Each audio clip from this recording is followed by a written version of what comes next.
first, bro. I got a jacket. I got a jacket swag. If you don't mind your brother jacking your swag, I gotta get on your type of time, brother. I love the shirts, man. I love the shirt. What's up, brother? How you feeling, man? Chilling, brother. Chilling. All the love we getting, all the love and we getting from the top 20 show is hilarious to me, man.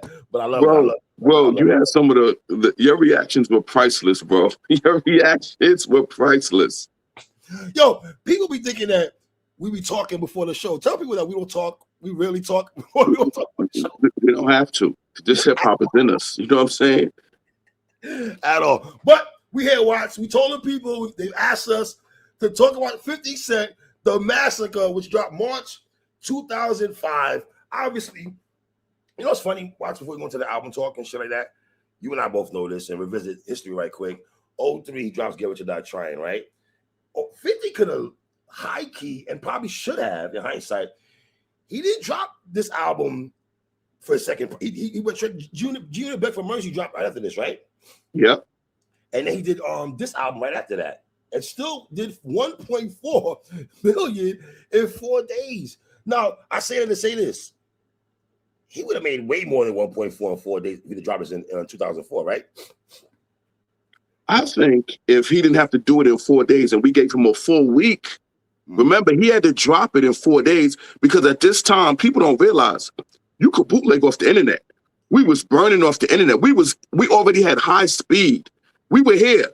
You know what I'm saying? And the streets was being flooded. So Interscope was like, yo, we got to put this out now. And that's twice Interscope said they got to put it out now because to go back to Get What You Die Trying, I remember in February when that dropped, February 2003, right? I think they had a release date for it, but they released it 4 days early, I think, right? Because of heavy bootlegging, I believe, and shit like that, right? It was bootleg. Like, people don't understand to the YNs. Bro, we was heavy on the internet in 2003, 2002. Like, we were burning CDs. You could get music digitally. You know what I'm saying? Mm-hmm. But the thing about this album that people may not remember is 50 had a huge buzz leading up to this album because of Game's album. Now, I know Hate It or Love It and other songs he had on there. I guess, is it true that those songs that Game had, those were supposed to be on the Massacre?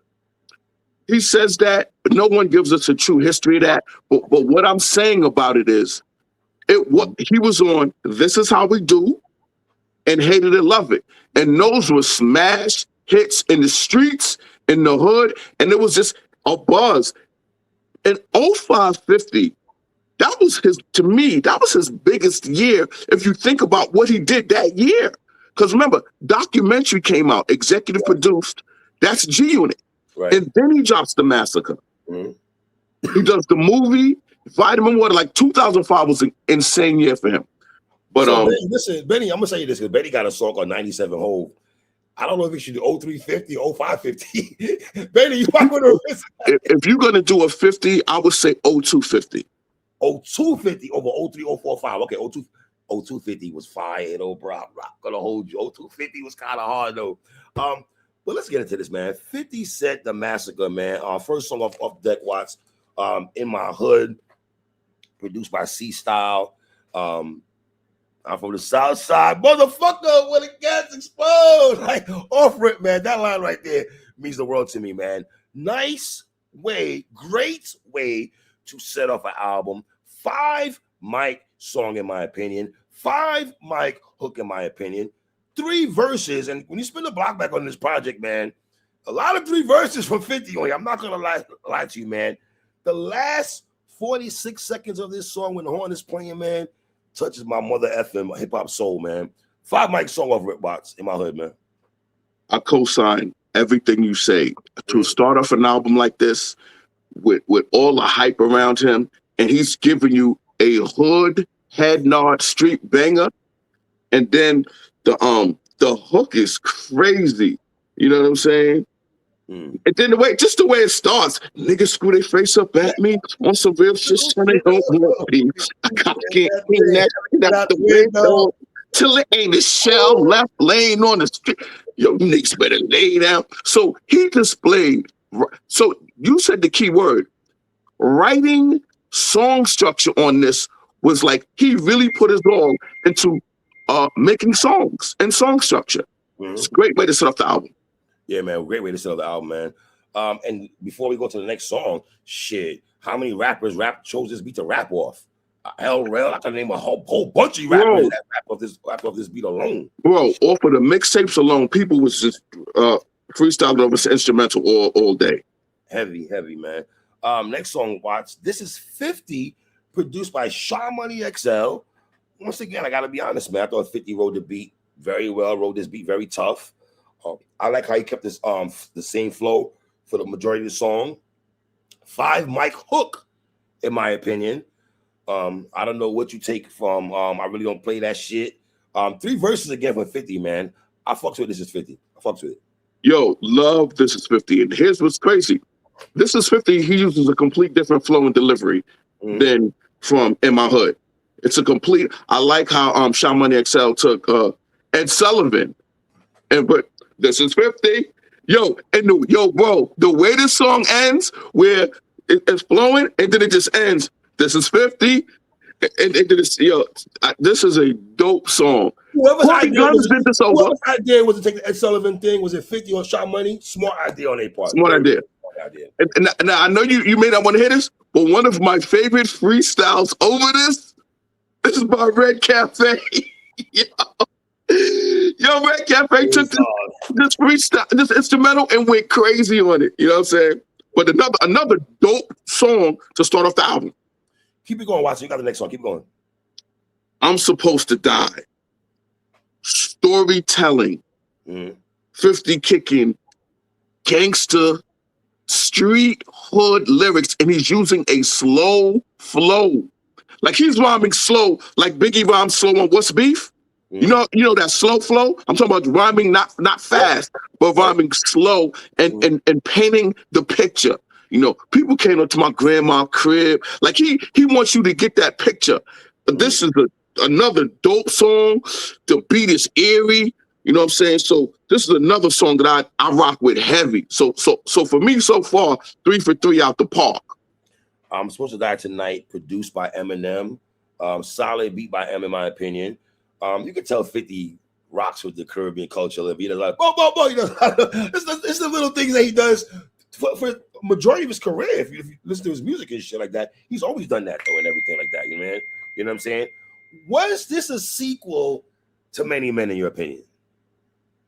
I don't know. I didn't think of it that way. I just thought it was a dope song. But I will say he told AJ when he was promoting this album, he said the Caribbean culture inspired him for this song with the bo. That's where that's from. You know what I'm saying? And he said that. I don't mean to get deep here, man, but if you're from New York City, man, let's be honest, man, the majority of the time when people leave the Caribbean, man, they go to New York or Florida. It's either back in the 80s and 70s, 80s and 90s and early 2000s, it was New York City. My mother left Jamaica in 1980 and left Jamaica. Where did she go to? To New York City. That's where she went to, all right, to have your boy here. Same thing with my pops. He was Trinidad and went to New York City. You know what I'm saying? The first place he went to and shit like that. You know what I mean? So, but listening to this song, Watts, I'm not going to lie to you. The reason I asked you, I'm like, damn, just listening to this song and revisiting this song and listening to Fifth Talk, it just gave me like a sequel to Many Men. That's just how I felt. Nate. And wait a minute, what did you think about the hook and his writing? I like the hook. I like the song. I like the song. Okay. I mean, next song, Watts. Piggy Bank, produced by Needles. Listen, I think we've heard this song before the album and everything like that. I mean, I know how much you about to go crazy about this song and stuff and everything. A little nigga hurt his arm letting up that eagle. Yo, three. I love when he says that. A little nigga let up the eagle. Black on black gently. Black on black nine. That fat nigga thought Lee Mack was in the club. My shit sold 11 million. Shit was a dog. Jay, don't fuck with me if you want to eat, because I'll do your little ass like Jay did Mobb Deep. Let's stay right quick. Let's stay right there. Yes, he signed Mobb Deep. But if I'm the Mob, I gotta feel a way about that particular line, bro. I'm sorry. That was a little shot right there. Do you ask like Jay did Mobb Deep? That was a shot. That's a shot. That was a shot. But you know here's what's crazy about that. Then he signed him that same year. The same year. You are. So are we gonna? So you gonna tell me Mobb Deep did not hear this song? Bro, when he did I Run New York, that was a Mobb Deep song. The song I Run New York was a Mobb Deep song. Prodigy then responded, niggas using our beats to diss each other on diss songs. He responded to that. And then 50 still signed him. Because at the end of the day, 50 and Jay know this. Mobb Deep was the soundtrack to 90s New York City. They both know that. Because on A Star Is Born, Jay-Z said, he said, Mobb Deep took a little too far, but he felt I can't fuck with Brooklyn. But he said he was showing the Mob love in there also and shit like that. Had to. He had to. And 50 loved them. Like loved them so much. He loved them so much he made them rich. How about that? Dog, when they niggas got the G Unit with the G Unit tattoo, Bro. I ain't never seen them all in luxurious cars like that, brother. Yo, bro. I love Hollywood P. With Prodigy was rocked up, iced out, crazy. I loved it because I felt they needed to be financially rewarded for how important they was for 90s hip hop, bro. So I had no problem with it. But back to Piggy Bank. I'm in the hood, in the job, 100 guns, 100 clips. Why don't hit no shots? 100 guns, 100 shots. That nigga said, like your vocals is only me. He said, like Jay did your ass did Mobb Deep. Yeah, homie, in New York, nigga, they like your vocals, but that's only in New York, dog. Your ass is local. Queen Clickety, clickety, click. I get at you. Yeah, nigga. Yeah, nigga. Hook is fire. I'm not gonna lie to you, man. And then he goes into bank shit sell, buck shit sell, game shit sell. I'm rich as hell. John popping up. No. Is that facts? With me? PC. Yo, bro. I like this song. I'm not gonna lie. I'm gonna get you right. Not as much as you do and shit like that, but no, more bars. No. There's more bars though. Khalees said her milkshake bring all the boys to the yard, and Nas went and tattooed the bitch on his arm. That's crazy. That nigga 50, man. That devil laugh at the end of the song where he's talking shit at this song. Listen, I think Back Down was one of my favorite diss tracks in 50 and other underground diss tracks coming that game and shit like that. But Piggy Bank is funny, man. I ain't gonna lie to you. What you got, watch? I fuck with you. I echo everything you said, bro. I love this song because I knew this song was going to set off a chain reaction.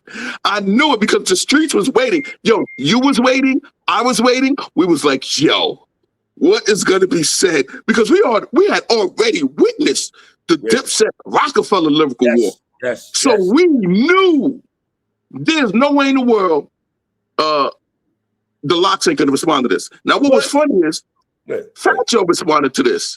What did you think about Fat Joe's response? The one where he was like 50. The 4-4 joint? My 4-4? Yeah. Here's what I'll say though. I feel the Locks, they did the Birdman rub when they heard this. I feel they did the Birdman rub and wanted this because you and I talk about Styles and J Hood and everything like this. I think this sealed the deal now for the Locks to be like, you know what?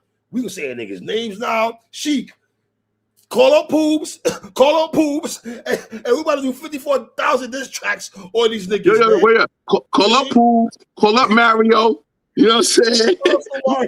And let's get this shit rocking. You feel me? So yeah, man. Next song, watch man. Gatman and Robin, man. I got a Gatman. So on Eminem's album, Eminem had a song called Business. And basically, Eminem took the same beat and then he just sped it up. And the hook is from a famous TV show, Batman and Robin from the 60s, right? Pow, bang, boom. Now, Eminem was using a super fast flow. He was talking about Benzino, there will be no peace with me. I'm not gonna have it with no crumpets and tea. Yo, for some reason, I love when he said there's not gonna be no peace. I'm not gonna sit with you sipping crumpets and tea. For some reason, I love that.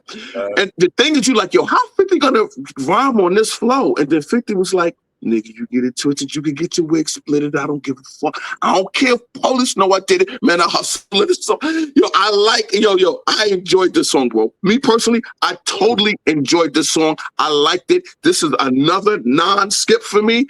I'm listening to the album and I'm just like, yeah. So for me personally, so far so good. No skips. I definitely enjoyed I Got It, Gatman. Okay, this is where we went. I gotta go left with you on this. This is not one of my favorite songs on here. I'm not gonna lie to you. Everything you said, I understand and I respect, especially you speaking about the Batman references and everything that you and I come from that era and everything like that. I'm not really a big fan of this beat. It didn't give me patiently waiting vibes.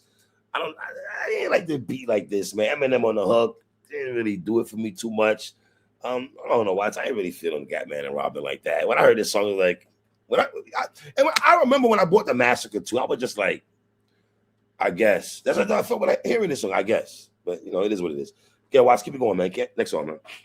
Out of Control, Dr. Dre. I thought every song with Dre, I thought would be. Oh, no, Candy Shop. Yeah. Candy Shop, my fault. So here's the thing about Candy Shop. Candy Shop is 50's second biggest song after In the Club. That's true. That's so I made a post and I said on Twitter, and I said, what if I told you this song was #1 on Billboard Hot 100 for 9 straight weeks? In other words, for 2 months out the year of 2005, this was the #1 song in the country. So in terms of a hit song to keep people wanting your album, you want radio play, you want commercial play, Candy Shop did it. Here's a dancehall analogy. This is a Galdem song. It's a Galdem song. And there's literally nothing wrong with Galdem songs. Biggie did it all the time. I have no problem with Galdem songs. Biggie did it all the time. A lot of Galdem songs on here, but go ahead. Continue. Talk about. Biggie did it all the time. Yes. Didn't he? He did. They wanted, they said, yo, Ready to Die is too gangsters, too hard. We gotta remix One More Chance, make it for the girls, right? Because the original was too raw. So you remix One More Chance. Would you consider One More Chance remix a Galdem song? Yes. Okay, so Candy Shop, one of 50's biggest songs. And I loved it. I really loved it. Produced by Scott Storch. You know what I'm saying? I take you to the candy shop. The video, the hook, 50 displaying writing ability, hook writing ability. That's a talent you need. One thing you got to do in hip hop, and let's keep it real. If you want your favorite artist to blow, you got to make a song that somehow women connect or the radio wants to play. It hurt Big L. You know what saved Big Pun's album? When he remixed Still Not a Player and put Show on it. Yes. That saved the album. You get is that my go-to song? That's not my go-to song, Capital Punishment. But I understood that's the song that needs to get the needle pushing for people to get interest. Listen, like Biggie. Big always said that he didn't like the Juicy beat. But Puff, we kill Puff a lot as of late, as we should. But Puffy bringing that Juicy instrumental was big. I'll give you another example. Meth hated the remix for Mary J. Blige.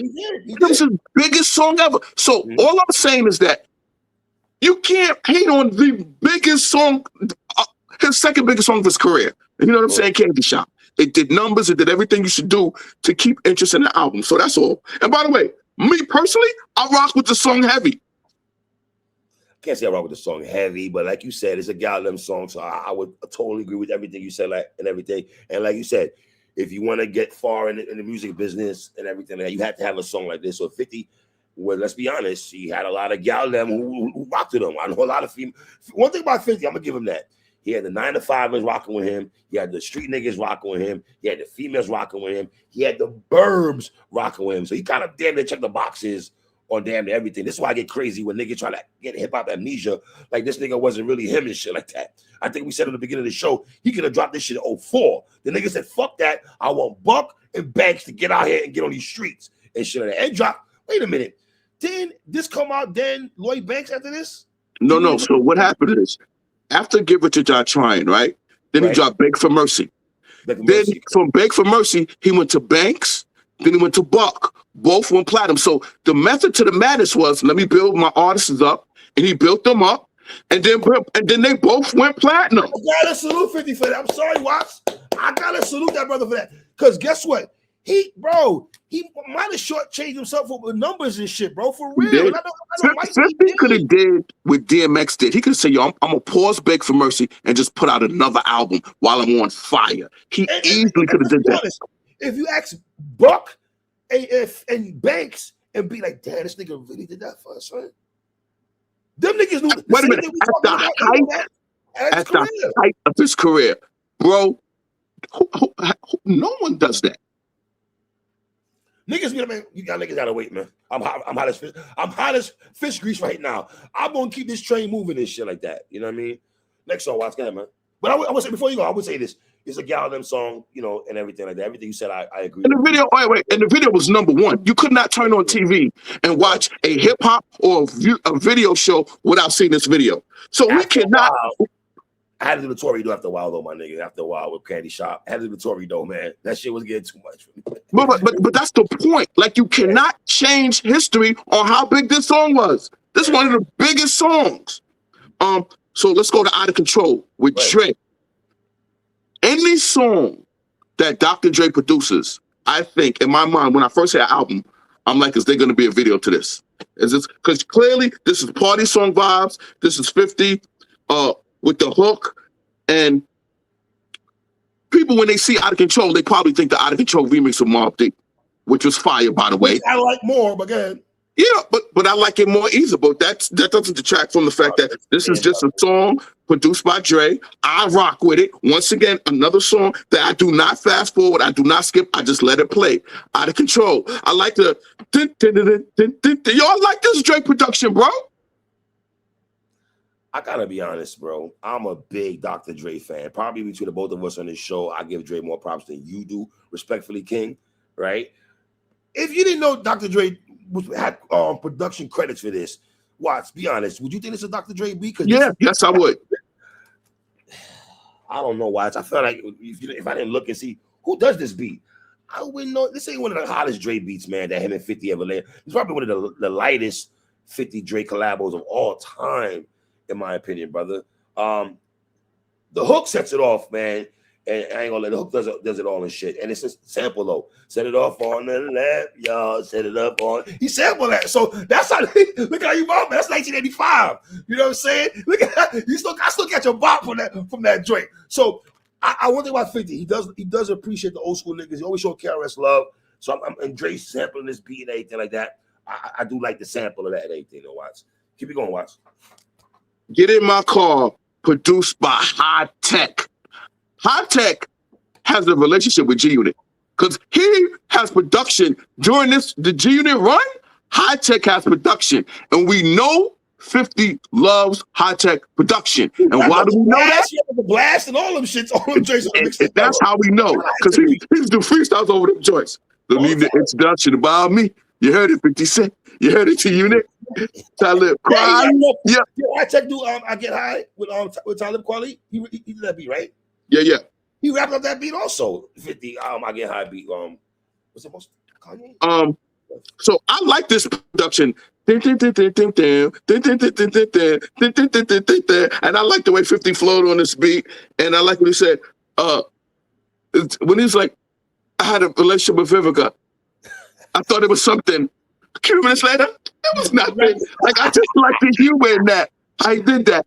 Yo, this is a smooth song. Humor, and I like the High Tech production, bro. So once again, for me, another no skip. I like the beat. I thought the hook was okay. I do like 50 or certain things that 50 say is just hilarious to me. It might not be the most lyrical shit, but when he says, I might smile and say what's up, but I'll fuck with you niggas. I just like that shit, my nigga. You know what I mean? We ain't buddies, we ain't partners, and we sure ain't friends. And like you said, when I was with Vivek, I thought I was on to something, but the next week, nah, man, it was nothing. And it's funny, Vivica still take shots at this nigga till this day. Till this day, she still takes shots at this nigga whenever she gets a chance to and anything, man. Keep it going, Watch. Good. I get miles the fast way. Ski mask way. Woo! Yo.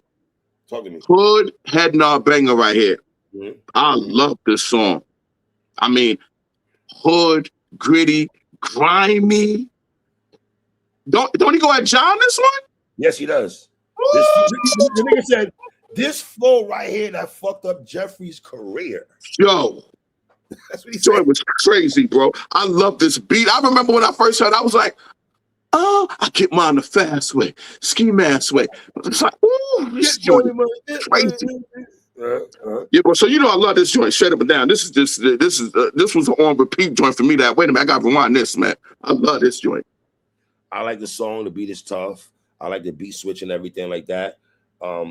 This give me like late night drive kind of vibe. I'm not gonna lie to you, man. I fuck with Ski Mask with. All right, watch. I'm gonna take this one right here. Baltimore Love Thing, produced by Q Beats. I think the beat is very solid.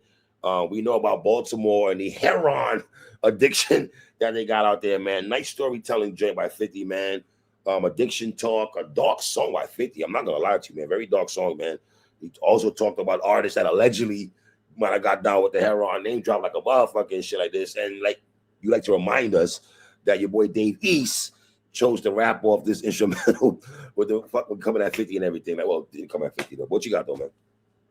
I think this is one of 50's greatest songs he's ever written, ever in his history. Okay. This is storytelling. Mm-hmm. This is concept. Yes. He basically did everything that Nas did on I Gave You Power, but instead he did it with heroin. Great point. He did it with heroin. And this song really shows 50's ability to write and structure a song. Because this hook is crazy. We got a love thing. And like just the way he floated together and he painted the picture. Like when you hear it, you are following the story, and this is storytelling. So I'm giving it 5 mic storytelling, 5 mic hook. Like I consider this one of 50's greatest songs in terms of just showing his lyrical display. And here's the thing: it's not gangster rap. It's not this. It's him out the box doing something different that you would not expect. So this song extremely dope to me. Okay.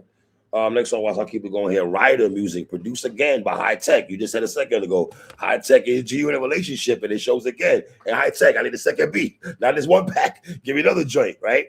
I like Rider Part 2 a little more. And once again, I ain't gonna front on that. That was on G Unit, Terminate on site. Listen, man, at this point, man, 50, like you said, man, you're getting a lot of celebrity ass, man. You don't even hide about it, man. I read somewhere where I'm homophobic. Shit, go through the hood. There's mad niggas on my dick. I thought the hook was solid. Homie, you hustling backwards. If you chasing a bitch, stupid, chase the paper. They come with this shit. I like that line. That's a hard line, bro. That line right there that's a gem. That's a gem. Hey, stay right there with the gem word, because I think people trying to front on 50 and say he's not lyrical. What he is, I think he tells the best hood stories. If you do a Mount Rushmore of niggas who tell the illest hood stories, 50's on that, man. Engrave that, shrine that brother up on there and shit like that, man. What you got to watch? No, I agree with everything you said about his music, man. I agree with everything you said, bro. Okay. Go ahead, watch. Disco Inferno. Mm-hmm. The video in black and white. You have my man Nick Cannon in there. Yo, when I saw Nick Cannon, I was like, yo, what's Nick Cannon in this video? I remember when she started dissing 50, he would mock this song. 50's in the house, like he was trying to play him with it. You know what I'm saying? Let me just say something. Disco Inferno hit. This was a radio Hot 97 Rob Ready song. It got stupid, crazy play. It charted. This was a big song. This was Dre. The flow comes quicker over Dre drums, nigga. I like the way he incorporated Dre in that. This is another party song, another Galdem song made for the clubs. That's the purpose of the song. That's the purpose of the song. Man. This is a Candy Shot remix, my nigga. Let's call it what it is. It's a Candy Shot remix. But my point is, this is a song. So far, we up to number 13. This is only the second Galdem song. He got a few more, sir. But he got a lot more hood joints coming too. You know what I'm saying? So let me just say this. I love Disco Inferno. I vibe to it. I heard it all the time. You hear it every time on the radio. Yeah, bro. Here's my thing. Let me play something. Massacre. I'm not playing Candy Shop at Disco Inferno. But I am. Like I take the album for what it was. I'm not one of those dudes who like, yo, this age badly, nothing like. Let me explain something. This 50 era was one of the most impactful eras in my hip hop life. It's like you telling me, yo, Che, I'm gonna take away Lottie Dottie in the show from you because it was so long ago. You can't take that out of my soul. Just Right. like this album, you can't take it out of my soul. Where my mindset was in '05, I'm rocking Genius sneakers. I'm Genius all day long. Blue Yankee Come on, bro. Sneakers, man. Blue Yankee fitted Genius sneakers. Bro, yeah, so the whole purpose of the song is to gather them song, bro. I'm just saying it's a candy shop 2.5 watts. That's all I'm going to say, man. All right, I'm going to take it right here, Watts. What's the next one? Guns Come Out, right? No, just a little bit. Oh, just a little bit. Pardon me. Produced by Scott Storch. Another beat. I think he got a couple beats from Scott Storch on this pack here, man. The beat is fire. I'm not going to lie to you, man. But again, what's the difference between Candy Shop, Disco Inferno, and Just a Little Bit, Watts? A lot. First of all, the same gumbo pot. Yo, time out. The production is completely different. Well, you don't do that because you're not allowed to say production, my nigga. You're not allowed to say production. Yo, time out. The production is completely different. Like you said, the bass on this is 808. Boom. Right? How's the bass on this? The bass is fire, man. The bass is fire, right? Yes. It gets you down. Yo, and the flow, 50 used this effortless flow part. Yo, this is one of my favorite songs on the album. How about that? Huh? Just a Little Bit is one of my favorite songs on the album. Yeah, bro. Just a little bit? Yeah, hell yeah. Hell yeah. By the way, he releases it as a single. So this is another thing where we're not going to rewrite history. This was one of the singles off the album, shot a video for it and everything. Bro. I'm not rewriting history. I'm just saying, if we go here now, Watts. If we go from Disco Inferno to Just a Little Bit, here's two things I can say. Okay, he kept the same melody. He kept the same vibe, back-to-back songs. But it was like, damn, nigga, you had to do another joint, another Disco Inferno remix, another Candy Shop. Yeah, bro. All going the same umbrella for me, brother. Okay, we just gonna disagree. I'm gonna respectfully disagree with that because I never thought that. In my mind, I wasn't thinking this sounds just like coincide. It didn't to me, bro. I didn't hear it that way.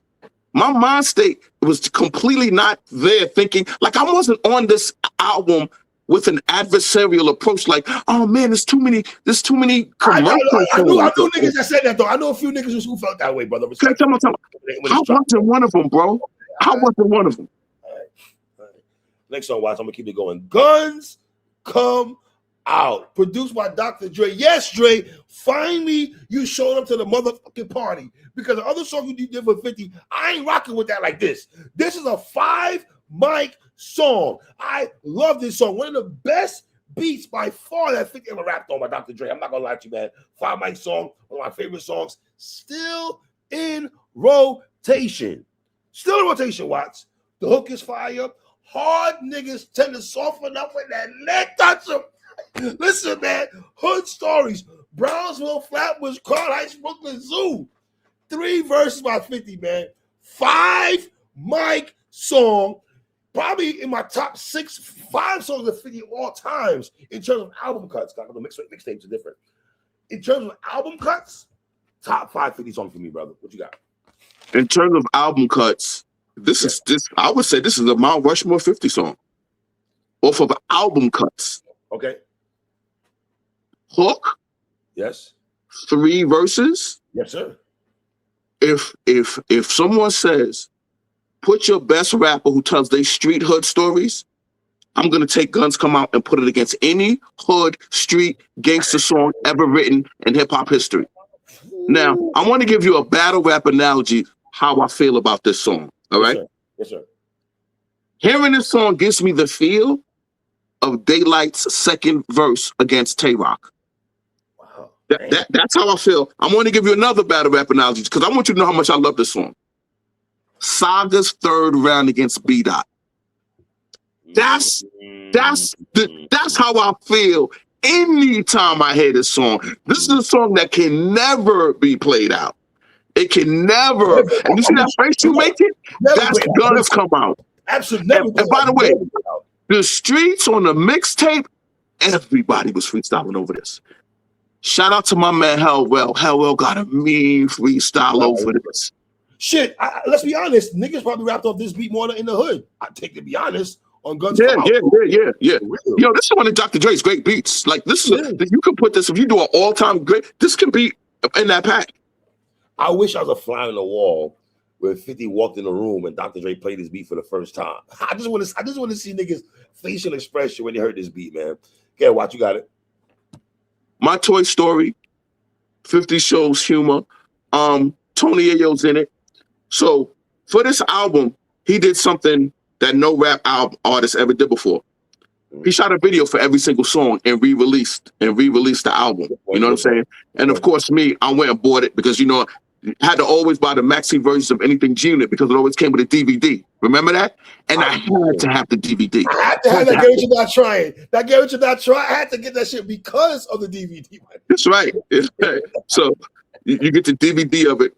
And this is just 50 doing braggadocious rhyming. Then Tony Ayo comes in and Tony Ayo's not the illest lyricist. Tony Ayo is just his man who 50 gave an amazing look to change his life. My Toy Soldier, produced by Eminem, featuring Yayo. The beat is okay to me. The song is okay. I thought Yayo got kind of busy on this joint. I'm not gonna lie to you, man. I ain't gonna front. I thought he did. I'm not gonna lie to you. Take Tony Yayo, talking New York. Well, either him or Banks, him or Fab, I don't know, but he did get busy on there and shit like that. Yo, he did want something to talk in New York. You're right. He did New York. I don't know how Fab felt about that at the time, but neither here nor there, right? Oh, well, now we know how Fab felt about it. Really? What? That's what we doing? Yeah. That's what we doing. What? Yeah. I'm gonna keep it going. Watch. Next song, man. Listen, brother. Position of Power, produced by, I never heard of this man's name in my effing life. Jonathan J.R. Rodham is his name. The first thing I propose, Watts, is this. Hey, Fifth, when you got this beat, why didn't you lock in with his brother more often? This beat is phenomenal. This beat is 5 mics.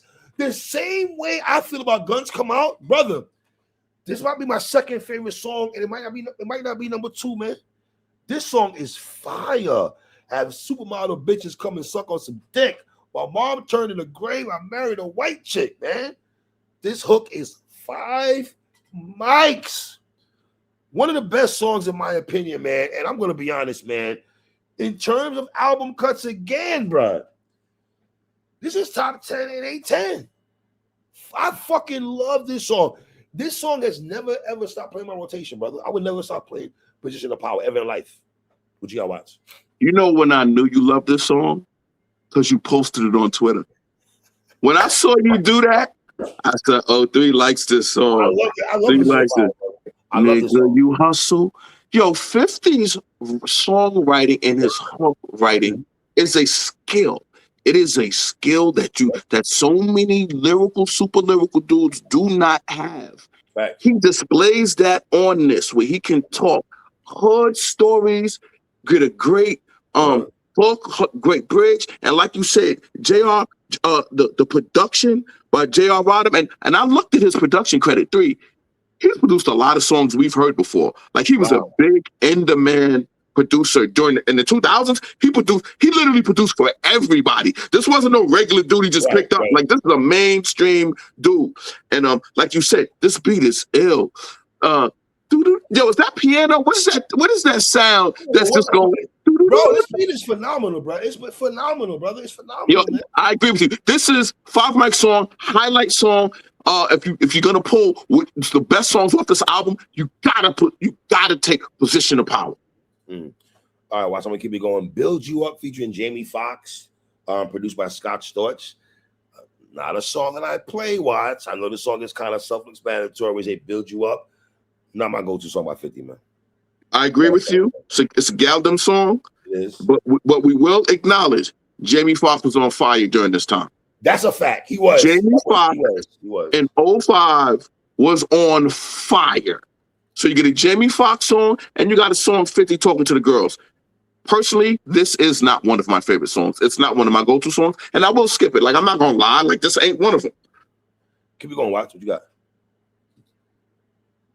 God gave me grace. God gave me style.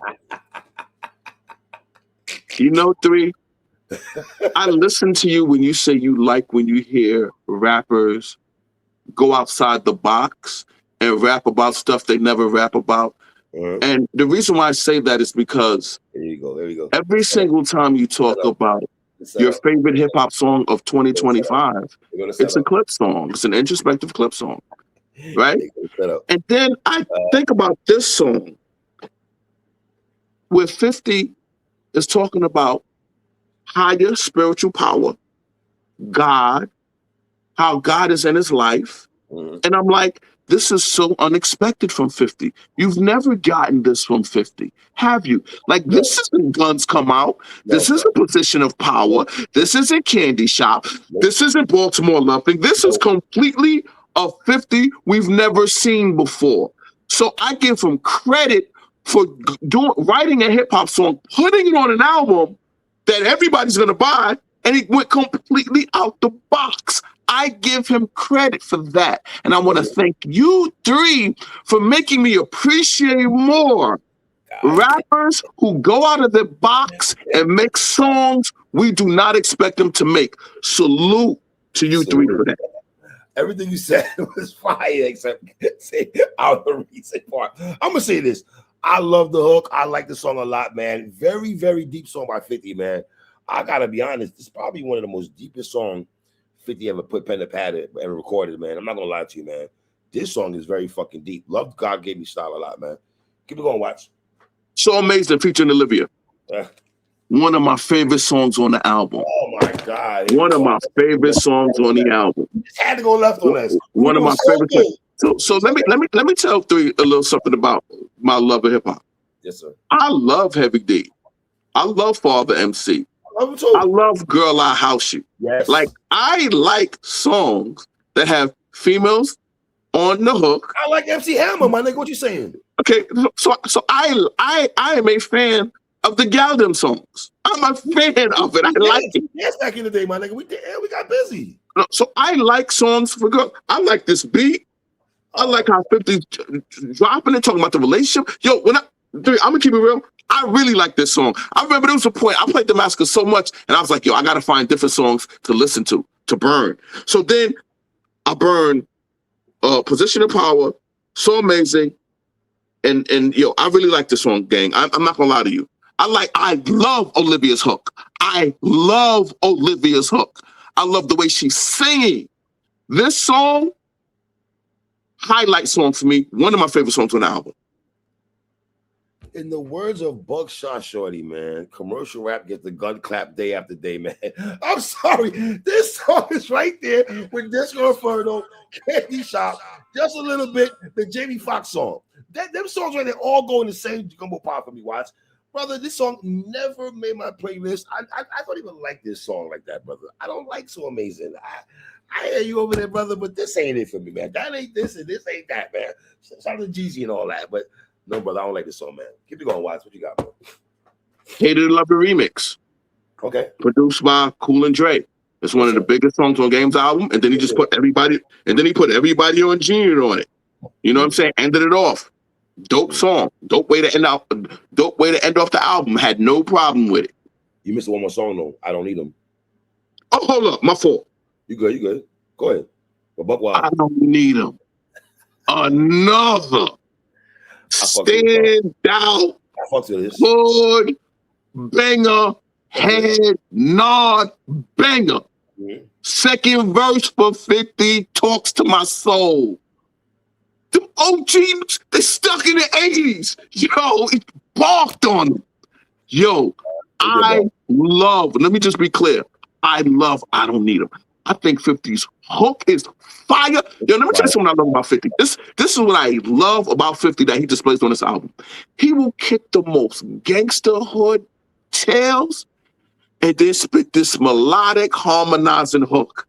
Bro, I love the way he merges both of them together. I Don't Need Them is one of them songs. Well, this is one of my favorite songs on the album. Like, I said So Amazing is one of my favorite. I like it, Girl Them Song. But I Don't Need Them is in terms of the hood songs, this is one of them on this album.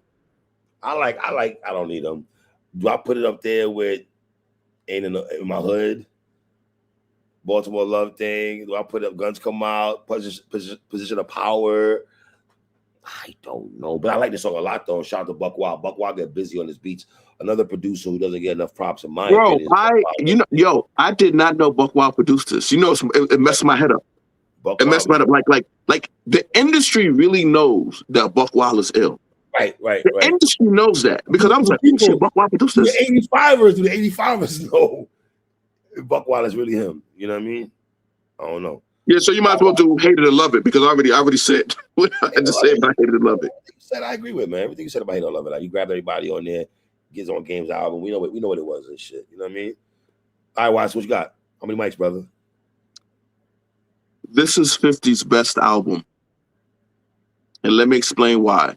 Let me explain why The Massacre is 50's best album. There was anticipation for Get Rich or Die Trying.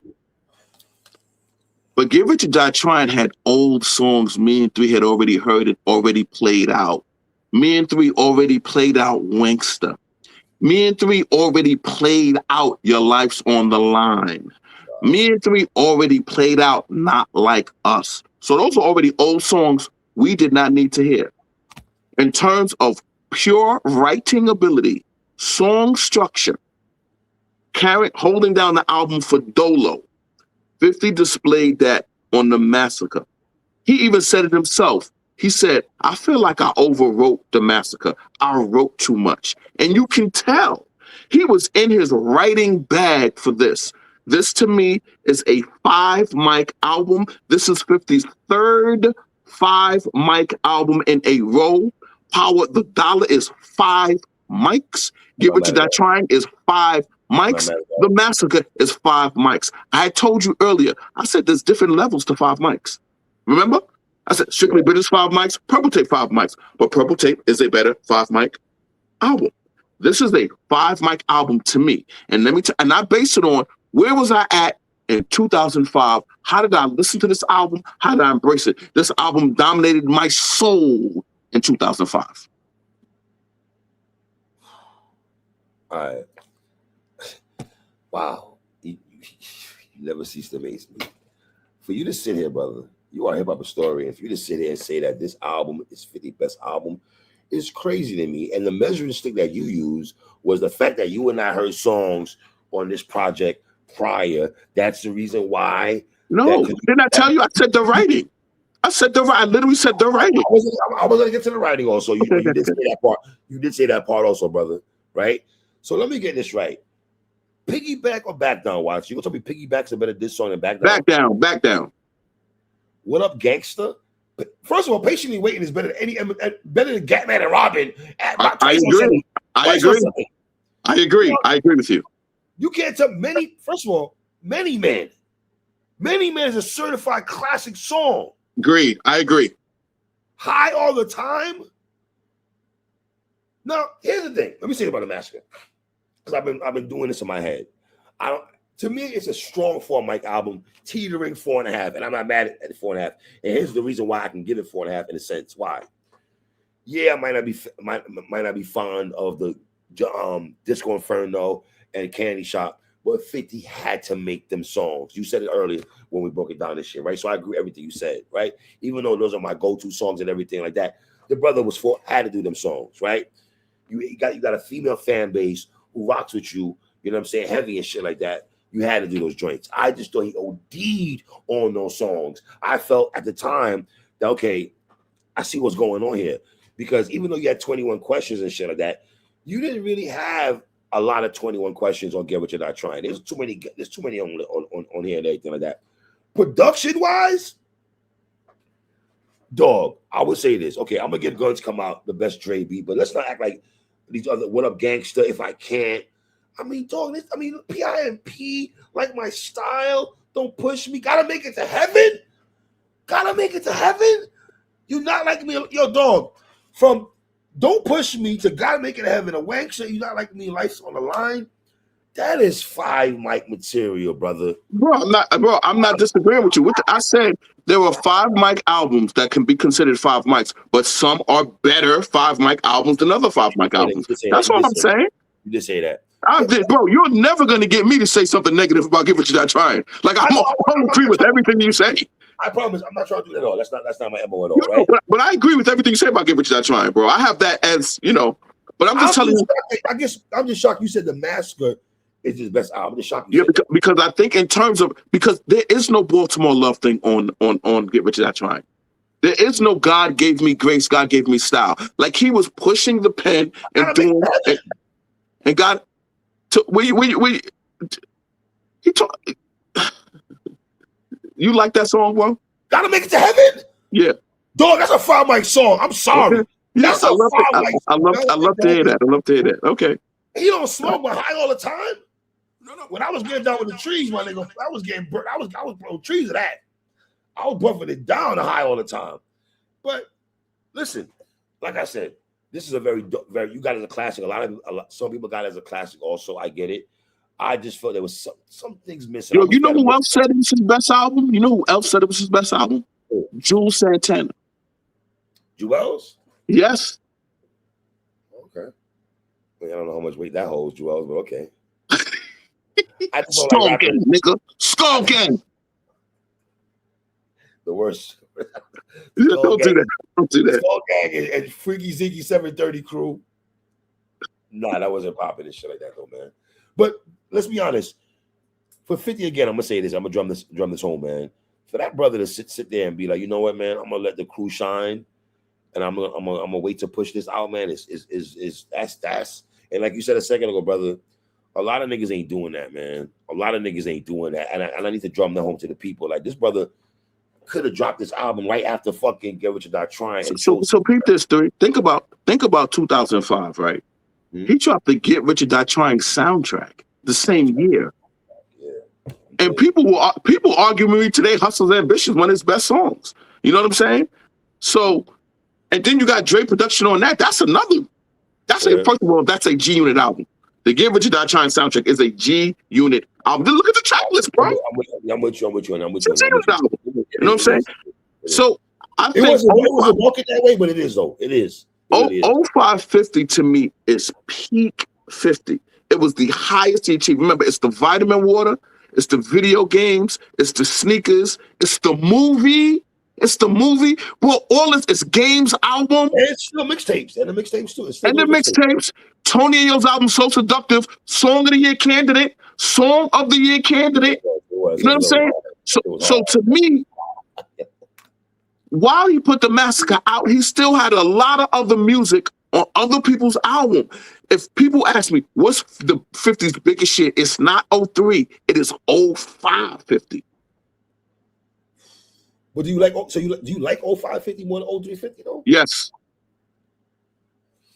02. You keep forgetting. Think about this. This is how we do on Games album, right? You go, his album, he got Guns Come Out. Tony Ayo's album, he got So Seductive. Then on the Give It to That Child soundtrack, he has a song that Jim Jones rapped over, "I'll Whip Your Head Boy" with Young Buck. But so that whole year, from beginning to end, 50 was putting out nothing but heat. Right. Facts. I knew that. All right, brother, take us home, man.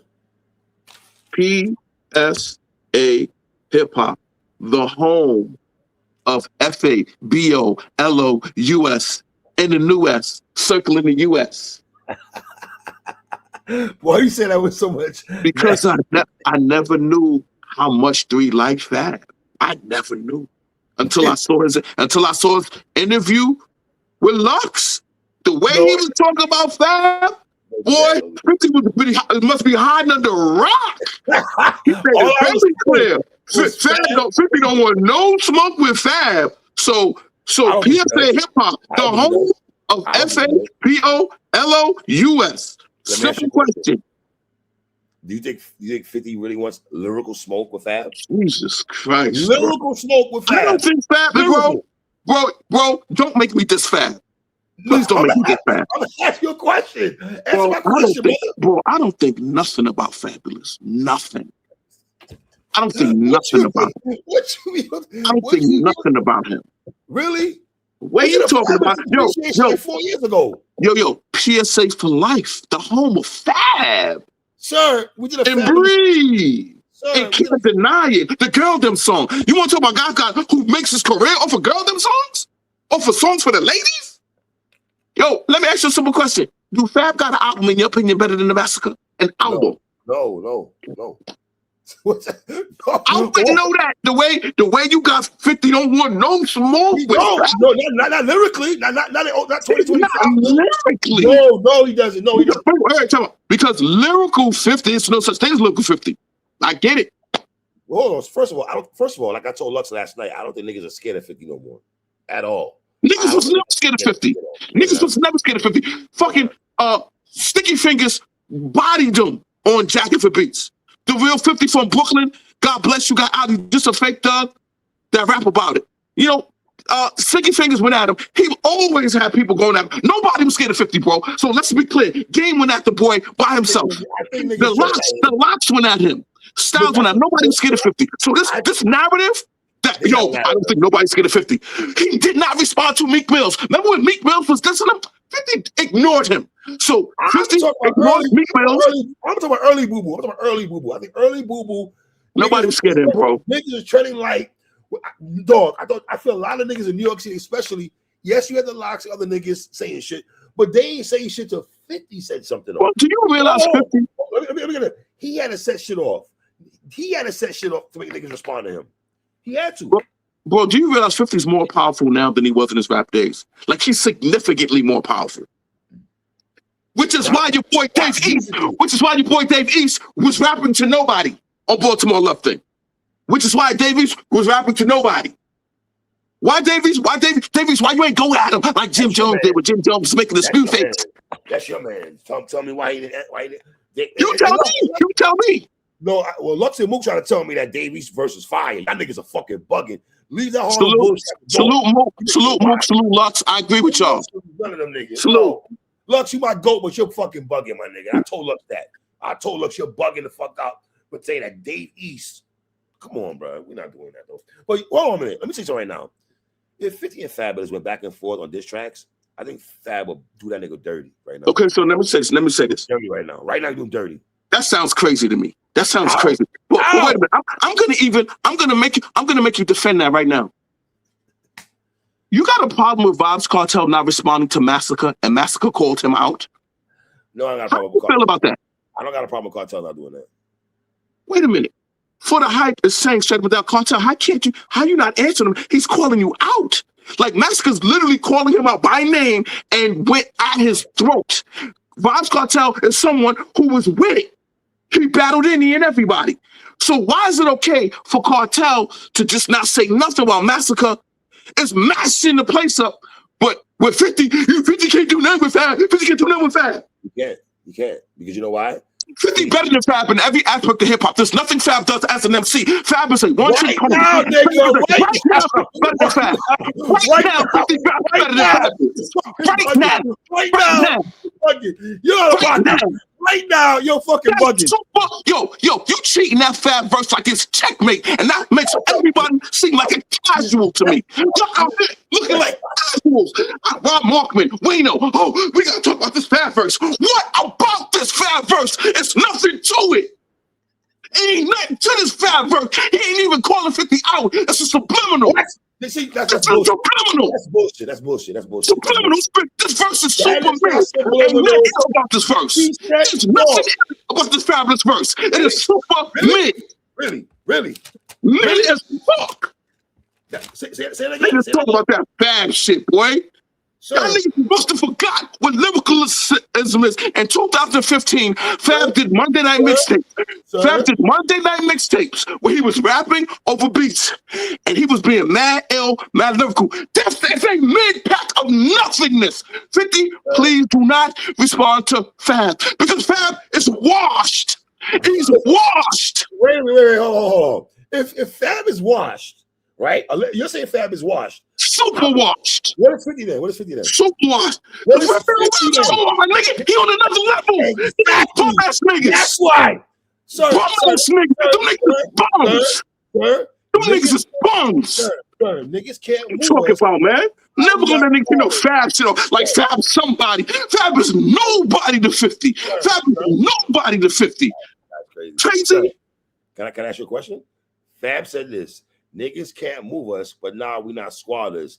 They just mad because we fly and niggas can't squat us. Then when he said, no, I got power. Your shorty got hot showered. Catch her trying to leave like Tasha Shalala. The nigga say something about his baby mama, nigga. About his baby moms. Listen, I didn't say it's checkmate. All I said was Fab had the best verse compared to them other niggas. And guess what? It was a nice jab. It was a nice jab by Fab. And guess what? I don't think 50 got nothing to touch that number one. I don't think 50 got in right now. Bro, that verse is trash. That verse is trash, and Fab ain't like that. Fab has been listening to action in hip hop for the last 10 years. It was not trash. See, you want to hold on to that. You want to hold on to Curtis Jackson. Nigga, I'm not holding on to Curtis Jackson. I'm saying as someone who listens. Wait a minute. I'm saying 50. I'm saying as someone. 50's not built like that no more, nigga. I said as someone who's listening, and someone who listens to lyrical MCs like Ransom and RJ Payne, listening to Fabolous is a joke. It's like listening to backwards music. It ain't ill. Your punchlines are tired. You're not better than Cassidy when it comes to punchlines. Cassidy right now, it raps way better than Fabolous. Right now, the verses that Cassidy puts out, the punchlines are Cassidy is better than Fabolous. Cassidy's better than Fabolous. Right now. Cassidy, bro, I just sent you, bro. I just sent you Cassidy. I just sent you Cassidy's On the Radar freestyle. I just sent it to you. Guess what? I just sent it to you. Guess what? Cass ain't rap like that in a long motherfucking Cass, did that bad verse? That verse is trash. That verse ain't shit. The only thing that makes that Fab verse is that he might have said something about 50's name. So y'all niggas is overhyping it. That is the height of casual. I don't listen to hip hop talk. That is garbage, nigga. That shit is garbage. And I'm on it, and I'm standing on it. Well, guess what? I hope 50 feel the same way you do, sir. 50 don't feel the same way I do. He's not gonna acknowledge that poor ass nigga. You don't rap no more, 50. You ain't built like that no more. You right, he don't, because he don't got to. You ain't built like that no more, nigga. You can bullshit with rap if you want. Hey, you can bullshit with rap if you want. Hey, 50, you ready for this? Hey, 50, go make up a Banks, my nigga. Get Banks outside. You can bullshit? What the fuck you gotta make up a Banks for? You just did a tour. Go make up with Banks, 50. Go make up with Banks, 50. You need Banks. Hey, 50, right now, you need Banks. Right now. You don't need Banks for shit. Because guess what? You don't need Banks for nothing. Guess what? Yayo ain't gonna say a fucking thing. You don't need Banks. Yo, let me just say, Fab don't count. He's irrelevant to life. Who? The nigga Fab don't count. Fabulous does not count. He's irrelevant to any aspect of hip hop. To any aspect of hip hop. To any aspect of hip hop. Fabulous? I'm dead serious. Dead serious. Yo, talk about this nigga like he's somebody. Like he's some nothing. He does not rap better than Cassidy. He does not rap better than Cassidy right now. I'm saying that shit. I'm saying that. Rap better than Cassidy. Hold on. The same Cassidy that went to I-95 bars and niggas were looking before like, what the fuck is this nigga talking about right now? The same Cassidy who said, you and your butt, your wife, you wipe your butt and you smell it. What the fuck was that? You wipe your butt and you, what the fuck was that nigga talking about? Cassidy's better at punchline. But here's the thing. Cassidy's always been better than Fab, though. He's never not been better than Fab. That's not true. It's true. Go back to the DVD era. Always. Go back to the DVD era when he was battling Mook.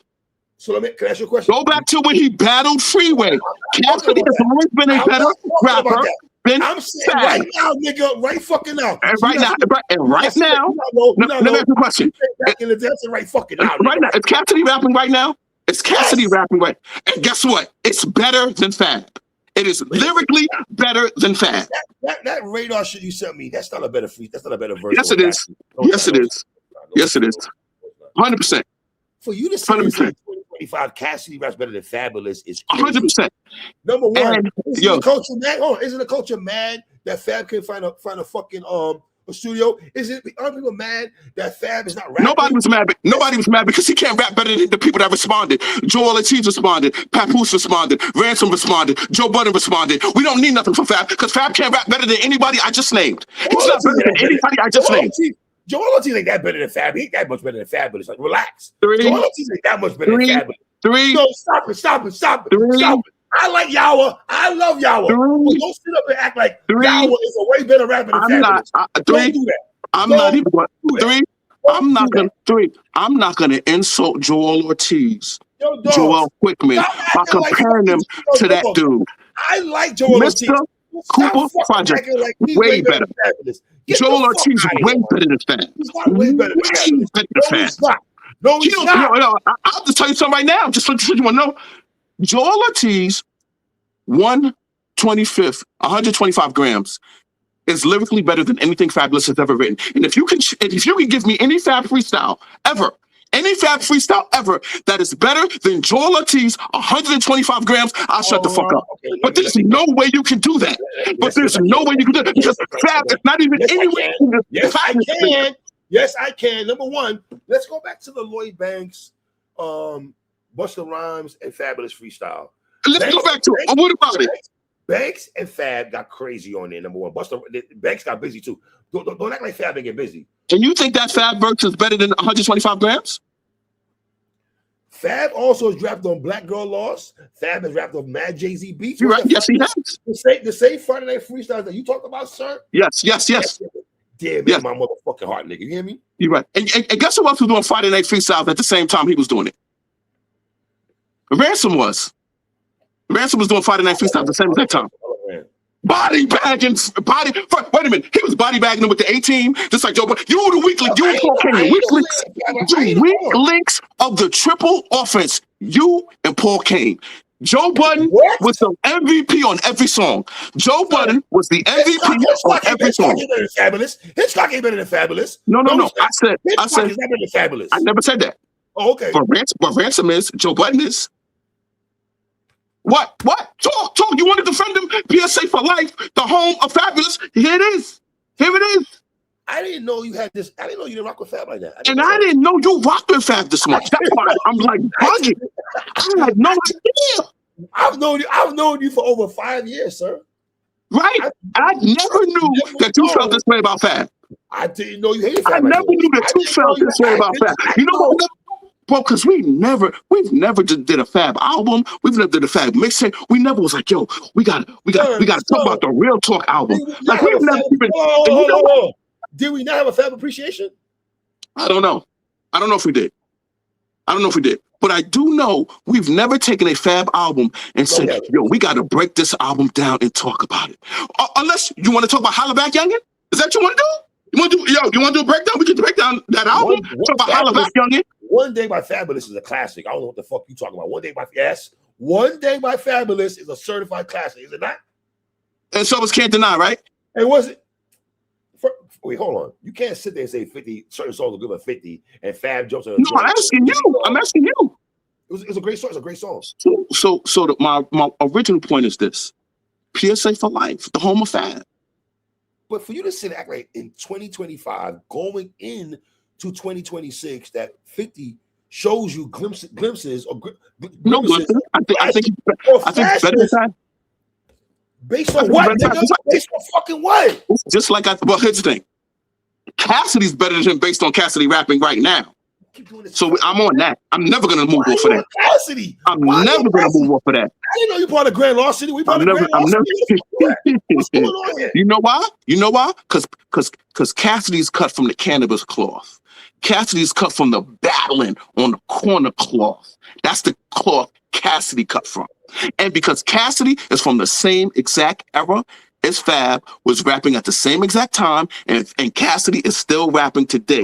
And yes, Cassidy's right. I gave you the on the radar freestyle. DVD era, sir. I'm saying currently now as we talk hip hop. Right? Cassidy raps better than him. No, he does not. Bro, I gave you the on the radar freestyle. I gave it to you.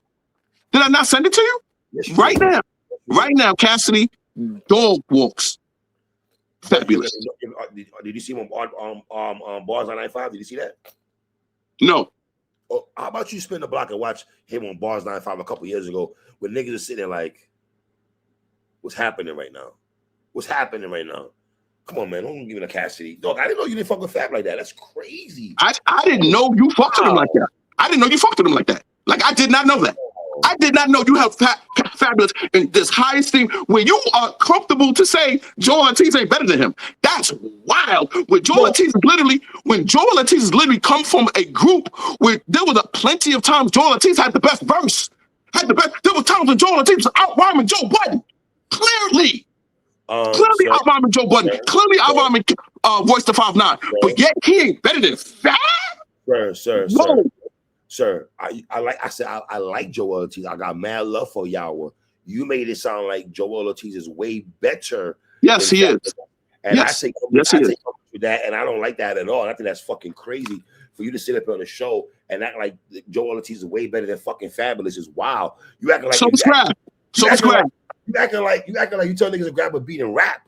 Like Fab ain't gonna get fucking busy. Now with Joel Ortiz, he can't rap with Joel Ortiz. He can't rap with Joel Ortiz. Yes, he can. Yes, he can. He can't. No, he can't. His head ain't intelligent enough, bro. He's a punchline rapper doing Pop Shada and Pop Dollar and Pop Collar. Like, come on, bro, that's basic nonsense. He ain't better than Lord Finesse. He ain't better than Big L. He ain't better than Cassidy. He ain't better than the PLK. Like, he just ain't that dude. The way you making him, but I will just say this. Because hip-hop is subjective, it's an epiphany that I found out how much you feel about Fab. Because I never felt that way about him.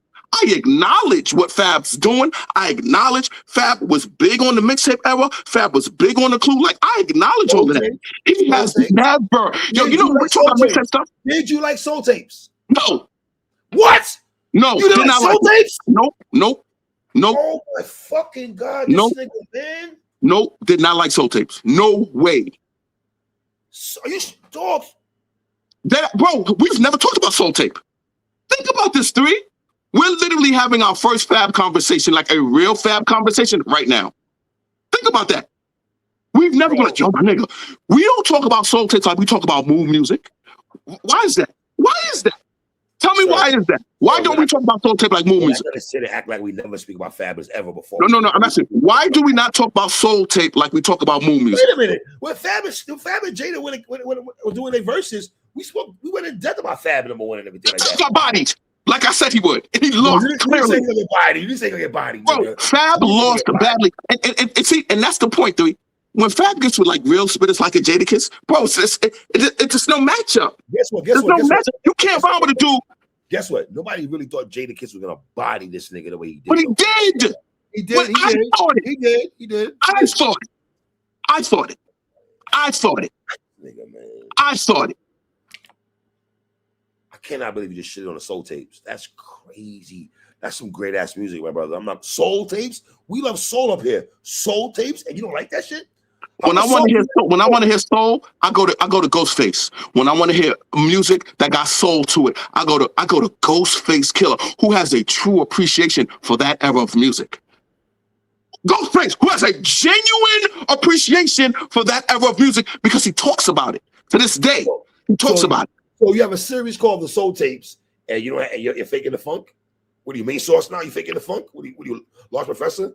I don't know if Fab knows who Lost Professor is, so because he never worked with him, so I don't even know that. Stop that! You think Fab you really think Fab knows who Lost Professor is? Yeah, I do. I don't know if he knows who he is. Fab was here in the 90s, Watts. I don't know that. You think Fab doesn't know who Lost Professor is, Watts? Bro, does he have any music with Lost Professor? Not that I know of, brother. So let me ask you something. Lost Professor is producing on Stillmatic, right? Yes, sir. On the song called You're the Man. Love that song. That's 2001, right? Yes, sir. Fabolous dropped his debut album in 2001. So Lost Professor was still active outside producing. Fab has no Lost Professor songs. I don't think he knows who Lost Professor is. So what does that mean, though? That he doesn't know Lost Pro because he do the songs and other shit? That is crazy. Let me tell you something about hip-hop, 3. When, you know why Biggie wanted DJ Premier on this album? God, man. Yo, 3, do you know why Biggie wanted DJ Premier on Ready to Die? It's Primo. Self-explanatory. No, it's not self-explanatory. It's because he wanted to work with Primo. He's a fan of Primo. He liked Primo's work. So usually artists work with who they are fans of, a production of. There are no Fab Lost Professor songs. You know why? Do you know why? Why, sir? Because I don't know if he knows who Lost Professor is. That is crazy if you just say that Fab is from Brooklyn, New York, doesn't know who Large Pro is. That is crazy. Fab probably listen to Tribe and the Lost Professor looking at the front door. You don't think Fab ever saw that video looking at the front door? Maybe. Maybe. I don't know if he knows who produced it. You don't think that Fab knows that Large Professor had a... No, bro. Didn't we discuss just because you're a rapper, that doesn't mean you're a hip hop historian. I'm with you. No. Guess what? I'm with you on that comment. Listen, I'm like this with you on that. But I think Fab knows Large Professor. Okay. I'm gonna say that. All right. This nigga's crazy. This nigga shit on Fab like it's crazy. That's wild. You got faith and you pumping your chest, barking like 50 really about that smoke in 05. In this era is crazy, my nigga. I think 50 is bigger now in this era than he was in his rapping days. Because like JT said, you could bullshit with rap if you want.